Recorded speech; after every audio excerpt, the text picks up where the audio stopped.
Bonjour, je suis ravi de vous retrouver pour ce nouveau journal. Nous sommes le mardi 31 janvier. Voici les titres de cette édition. Créer son entreprise sans argent, c'est compliqué, mais lorsqu'en plus les banques refusent de prêter, cela peut paraître impossible. Pourtant, il existe une solution, c'est le microcrédit, un dispositif qui a permis à plusieurs Vendéens de monter leur projet et de créer leur propre emploi.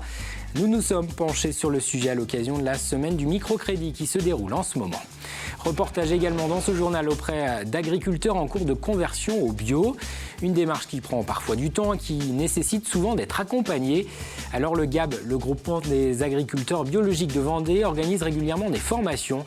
Le nombre d'exploitations bio a été multiplié par 2,5 en 10 ans dans le département. Et puis rencontre à la fin de ce journal avec Frédéric Reculot. L'entraîneur des Herbiers se prépare pour le match de ce mercredi soir face à Guingamp. Match pour le compte des 16e de finale de la Coupe de France. Une compétition à part dans le monde du football et que Frédéric Reculot a vécu en tant que joueur et en tant qu'entraîneur. Il reviendra pour nous sur ses souvenirs. Mais d'abord, avant de développer tous ces titres, un mot justement de football avec la fin de l'aventure de la Coupe de France pour le Poiré Survie. Vous avez pu le suivre sur TV Vendée. Le club vendéen n'accédera pas au 8e de finale. Il s'est incliné à domicile face à Strasbourg. La logique a été respectée puisque les Alsaciens évoluent en Ligue 2, c'est-à-dire 4 divisions au-dessus des Genoux. Nous aurons l'occasion de revenir sur cette rencontre dans une prochaine édition. Dans le reste de l'actualité, c'est la semaine du microcrédit, un dispositif qui permet à ceux qui veulent créer ou développer leur entreprise de pouvoir emprunter de l'argent lorsque les banques leur refusent un prêt. Ces microcrédits ont notamment été une alternative pour de nombreux entrepreneurs au plus fort de la crise, lorsque les banques étaient plutôt frileuses à l'idée de financer certains projets. En Vendée, une association, l'ADI, accompagne et aide justement ces patrons exclus du système bancaire. En 20 ans, plus de 1000 microcrédits ont été accordés dans le département. Mais l'association veut mieux faire connaître le dispositif. Reportage, Pierre Dalissieux. Christine Sozo était encore, il y a 5 ans, responsable RH dans une grande entreprise. Aujourd'hui, elle est tapissière d'ameublement. Un changement radical d'activité, mais qui pour elle devenait une nécessité. C'était épuisant et c'est surtout que je ne voyais pas... je ne me voyais pas d'abord faire encore 15 ans comme ça. J'aurais du mal à revenir en arrière. Oui. Donc je fais tout pour que ça continue, ça perdure, ça se développe dans le bon sens. Reconvertie en 2012, Christine travaille de chez elle d'abord, puis après 2 ans et demi d'activité, la question d'investir se pose. Mais aucune banque à l'époque n'accepte de la suivre. Christine se tourne alors vers l'ADI. J'avais besoin d'un local, de matériel. L'ADI m'a fait un prêt d'environ 5 000 € au départ, ce qui m'a permis justement de m'installer dans un local vraiment professionnel et d'avoir du matériel pour pouvoir développer mon activité. Ça a vraiment boosté en fait mon activité, puisque j'ai quand même augmenté dans cette année-là à peu près de 45% mon chiffre d'affaires. Ça m'a permis vraiment de me sentir professionnelle, me sentir artisan, et d'avoir vraiment tous les moyens, toutes les clés en main pour pouvoir travailler correctement.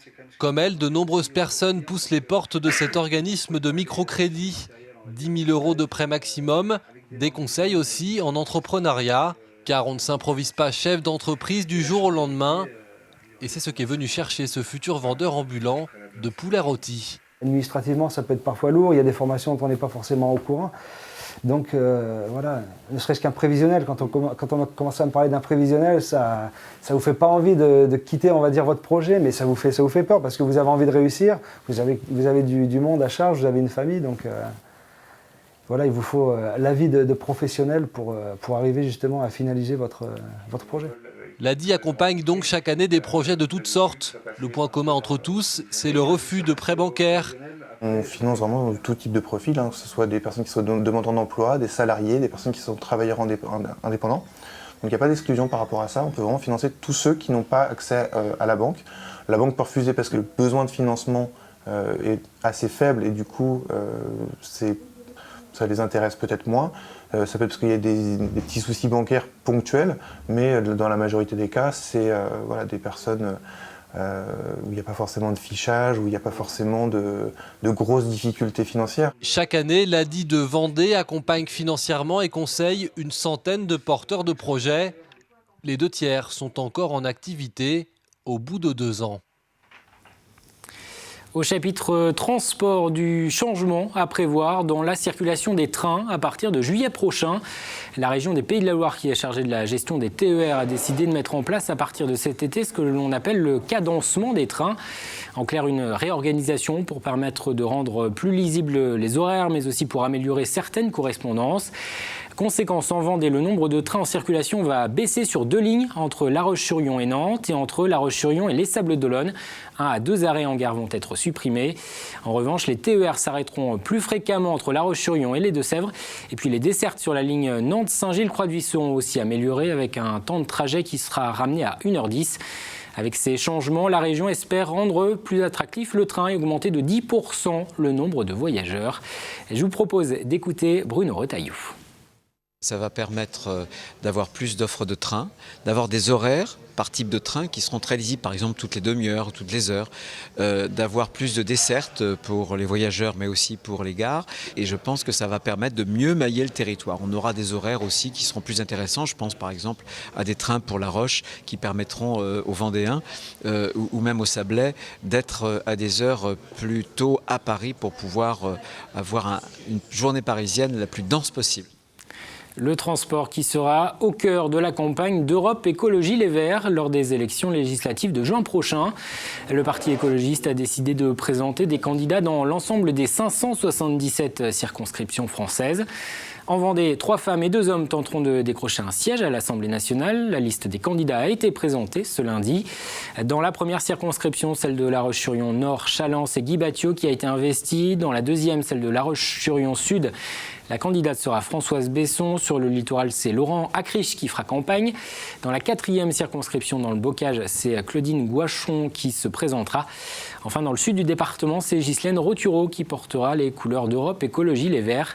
Des candidats qui feront campagne autour de la transition écologique. Écoutez. La transition énergétique, aujourd'hui, on sait que c'est 400 000 emplois qui peuvent être créés avec des emplois de proximité, réhabilitation des logements, réduction des consommations d'énergie, améliorer le transport, parce qu'on a des vrais problèmes de transport sur nos territoires, c'est-à-dire que là où il n'y a plus de train, voir comment on peut mettre en place des systèmes de transport, le dérèglement climatique, la qualité de l'eau, la qualité de l'air, tous les services sociaux, tout ce qui peut contribuer au mieux-être de nos compatriotes dans les territoires. Image et interview signée Alix Lanos. Voilà qui nous amène à parler d'agriculture biologique face à la crise du monde agricole, face également aux préoccupations des consommateurs pour l'environnement. De plus en plus d'agriculteurs s'engagent dans une démarche de certification agriculture biologique. En 10 ans, le nombre d'exploitations bio a été multiplié par 2,5 dans le département. Et pour accompagner les professionnels qui se lancent dans la conversion, le GAB, le groupement des agriculteurs biologiques de Vendée, organise régulièrement des formations pour accompagner ces professionnels. Marion Vigreux a suivi un de ces ateliers. Regardez son reportage. Comprendre le sol, sa géologie, les bactéries qui le composent, voilà quelques-uns des objectifs de la formation proposée par le GAB 85, groupement des agriculteurs biologiques de Vendée. Une vingtaine d'exploitants y participent, comme Michel Maraîcher. Je suis producteur de jeunes pousses de salade et dans ce secteur du maraîchage, ça n'existe pas, la production bio. Donc ça y est, j'entame une conversion. On a une formation de base, moi, qui date déjà de 30 ans. On a quand même besoin d'aide, mais on n'a pas la science infuse. La remise en cause des pratiques d'élevage ou des modes de culture conduit les agriculteurs à passer par l'étape formation. Valentin est en cours d'installation en GAEC sur un élevage bio produisant du fromage. Avec ses 2 associés, il multiplie les formations pour mieux comprendre le fonctionnement de ses prairies et augmenter la qualité de sa production. C'est très technique, quoi. Donc du coup, vu qu'on veut rester un maximum indépendant, il faut avoir un maximum de connaissances pour avoir une flore qui soit la meilleure possible pour que nos animaux fassent un lait de qualité. Et tout ça, après, ça se retrouve dans le goût des fromages et c'est hyper important pour le consommateur. Une vingtaine de formations est proposée chaque année par le GAB 85, mais des suivis personnalisés peuvent également avoir lieu. Il faut apporter des connaissances, mais des connaissances qui, des fois, en France, sont un peu biaisées parce qu'il y a beaucoup de conseils qui sont donnés par aussi des commerciaux. Alors que nous, au niveau du GAB ou des chambres d'agriculture, on ne vend rien. On échange autour d'un profil, on observe et après, moi, je peux ensuite diagnostiquer sur des apports calciques, sur des apports organiques, sur le travail du sol, sur le besoin de drainer une parcelle ou pas. Car aujourd'hui, et c'est bien le message que veulent faire passer les GAB, une bonne connaissance de l'environnement permet aux agriculteurs de produire sans polluer tout en vivant de leur métier. On ouvre une page sport à présent avec le Vendée Globe. D'abord, sachez que Jean Lecam est cette semaine l'invité de la grande émission sur le plateau d'Adèle Fugère. Le skipper de Finistère Mervan est revenu sur son Vendée Globe, sur ses 80 jours passés seul en mer. On le rappelle, Jean Lecam a franchi la ligne d'arrivée la semaine dernière, 1h30 seulement après Yann Eliès. Les deux marins ont fait une bonne partie de la course côte à côte, un duel qui a particulièrement motivé Jean Lecam. Écoutez. Quand tu es tout seul, si tu veux, tu as tendance à être feignant. Ouais. Il n'y a personne qui te regarde et tout, t'as pas de concurrent, donc c'est là, si tu as 3-4 jours d'avance sur celui qui est derrière, forcément ça te tire pas vers le haut. Hein. C'est toujours l'autre qui te fait avancer. C'est pour ça que Armel il fait ce score-là. S'il n'y avait pas eu Hugo Boss... S'il n'y avait pas eu Alex. Et de la même façon, ce que j'avais dit il y a 4 ans, hein, quand François avait gagné, c'est parce que c'était Armel qui l'a poussé à faire cette performance. Et côté course, on le rappelle, 12 skippers doivent encore boucler leur tour du monde. Mais la ligne d'arrivée se rapproche petit à petit pour eux. Arnaud Boissière, le skipper de la Michaeline, devrait être le prochain à franchir l'équateur. Et puis Louis Burton sur Bureau-Vallée passe lui ses dernières heures en mer. Il est désormais à environ 500 000 des Sables d'Olonne. Le Breton de 31 ans est attendu sur la ligne d'arrivée a priori jeudi matin. Le créneau pour remonter le chenal, ce sera entre 4h30 et 11h30. S'il arrive après, il devra patienter jusqu'à 17h. En cyclisme, la saison va reprendre progressivement avec les premières épreuves sur les routes du département.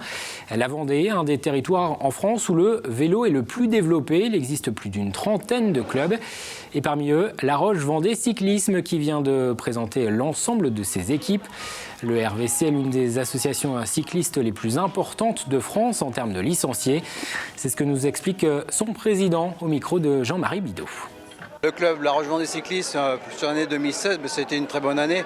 251 licenciés, 8e club français au nombre de licenciés. Et puis des champions départementaux, régionaux, nationaux. Une école de vélo qui est très dynamique et qui est championne départementale et puis vice-championne régionale. Et qui nous amène directement vers le haut niveau. On forme et on dirige les jeunes vers le haut niveau. Revenons à présent au football avec, on en parlait au début de ce journal, les 16e de finale de la Coupe de France. Je vous le rappelle, le Poiré-sur-Vie a été battu ce mardi soir par Strasbourg. Les espoirs reposent désormais sur le dernier club vendéen en lice, les Herbiers. Les joueurs herbretais accueilleront ce mercredi soir au stade Massabielle Guingamp, club de Ligue 1. Match qui se jouera à guichet fermé devant 4600 spectateurs, signe que la Coupe de France reste une compétition à part entière, une fête du football très populaire. Et cette Coupe de France, Frédéric Reculot la connaît bien. L'entraîneur des Herbiers l'a vécu avec son précédent club, Luçon, mais aussi par le passé en tant que joueur.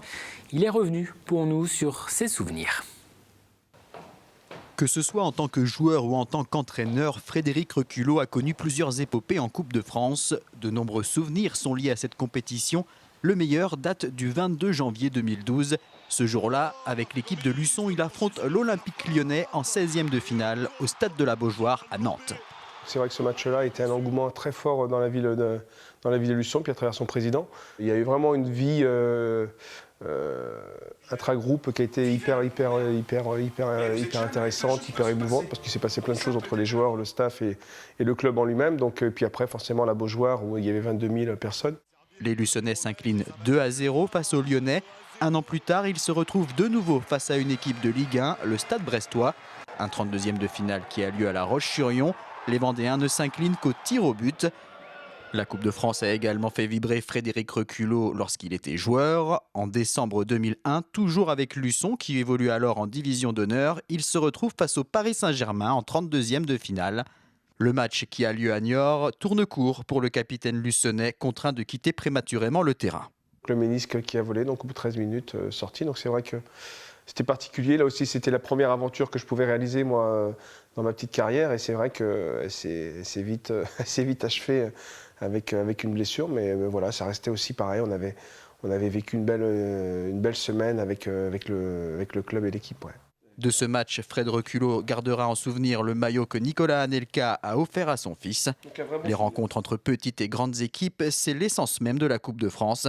C'est aussi une exposition médiatique inhabituelle et pas toujours simple à gérer. C'est attrayant. Alors je ne vous cache pas que c'est vrai que la première fois, je l'ai fait moi contre Lyon et il y a eu un engouement tellement fort au niveau médiatique que j'ai été submergé.